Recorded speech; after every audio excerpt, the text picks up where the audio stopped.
Hello, clients, friends, and colleagues. This is Rich Siegel with ARQ Wealth Advisors. Today is Monday, September 21st, and we thought it would be a good time to do a brief portfolio and market review as we head into the final 3 months of the year. So with that, let's go to some charts. Okay, first and foremost, I will say that September typically is not a strong month for stocks. Historically, it's one of the weaker months, down about 1% or so on average. We are heading into an election cycle, a highly contested election cycle, most likely. And typically, as we head into the election cycle, volatility does pick up. We are seeing that now.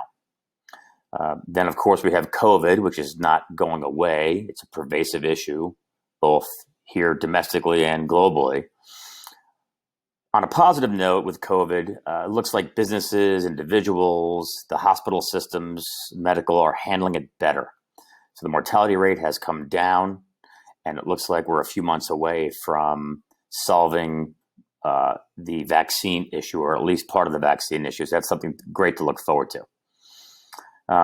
We have made some trades in client portfolios recently. We had to trim some excess from large cap, especially the growth and technology areas, because they've run up so high. So we did lock in some profits a couple of weeks ago, and we deployed the cash in safer areas, value holdings, sectors that are not as highly valuated. And in some cases, we bought some short-term bonds for safety as well. So we did sell high and buy low or buy not as high. The first chart here is interesting. It shows over the last few weeks. So this is September through the 18th. You can see the green line here is the S&P 500, which has taken a little bit of a hit, down about 5%.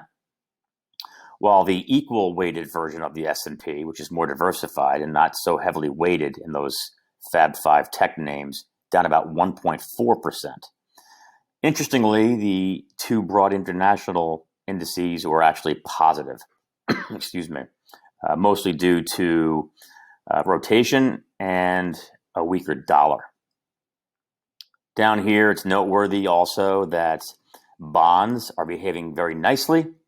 Bonds are in the portfolio for a few reasons. 1, for safety, 2, for income, and 3, to hedge against stock market volatility. That's just what's happened here over the last few weeks. You can see the aggregate index, which is basically a combination of mortgage securities, treasuries, and corporates, tax-free municipals, and then finally high-quality corporate debt, all flat to positive during this period of volatility. So that's great.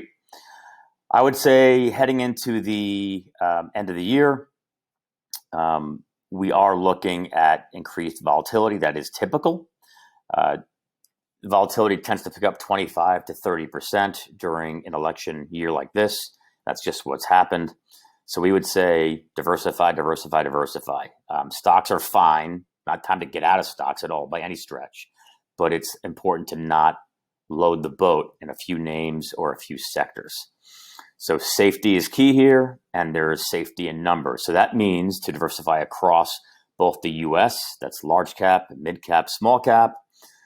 Large cap growth especially has been very expensive, so it's important to have some value sectors in there as well, like energy, industrials, materials, utilities, consumer staples, okay, not just the tech names, and then globally as well. Both Europe, Japan, Canada, and the emerging markets have done quite well recently also.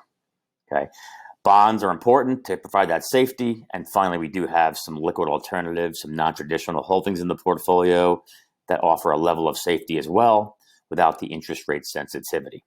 So with that, be well, stay safe, and we will speak to you soon.